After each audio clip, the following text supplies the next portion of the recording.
బంగారం షాపులల్లా అక్షయ తృతీయ సందడి మొదలైంది. అక్షయ తృతీయకు ముందుగానే బంగారం బుక్ చేసుకుంటాండ్లు జనాలు. రోజు రోజుకు ధరలు పెరుగుతున్నా ఎన్కాడతలేరు. తృతీయ నాటికి ధరలు పెరిగే అవకాశం ఉందని అంటాండ్లు నిపుణులు.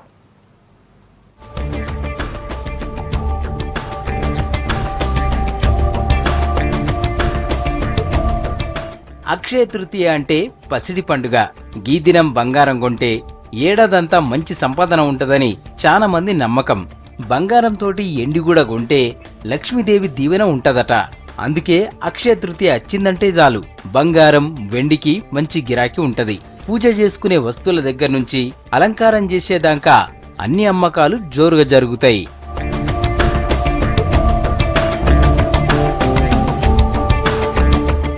అక్షయ తృతీయకు వారం రోజుల ముందుగానే బంగారం ఎండి ధరలు పెరిగినాయి.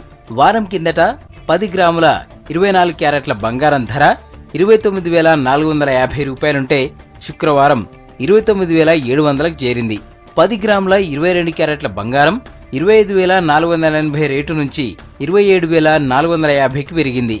వారం కిందట కిలో వెండి 41,600 ఉంటే ఇప్పుడు 42,500కు పెరిగింది.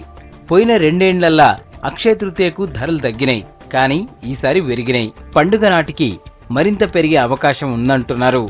యాజ్ లాంగ్ యాజ్ 29,000 పైన నిలబడినంత కాలం కూడా టెక్నికల్గా బంగారం కొద్దిగా స్ట్రాంగ్ అని చెప్పొచ్చండి. షార్ట్ టర్మ్లో మనం స్ట్రాంగ్ అని చెప్పుకోవచ్చు. అంటే బ్రాడర్గా బ్యాండ్ 28,000 నుండి 30,000 మధ్యలో ఫ్లక్చువేట్ అవుతూ వస్తుంది.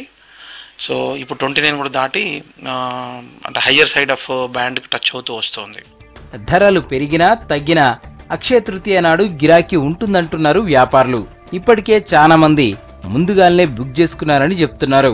క్యాష్తో కొనడానికి కస్టమర్లు కొంచెం ప్రాబ్లం ఉంది, కానీ జ్యువెలరీ షాపులు అయితే అన్ని రకాలుగా ప్రిపేర్ అయి ఉన్నాయి. అడ్వాన్స్ బుకింగ్లు కూడా స్టార్ట్ అయినాయి.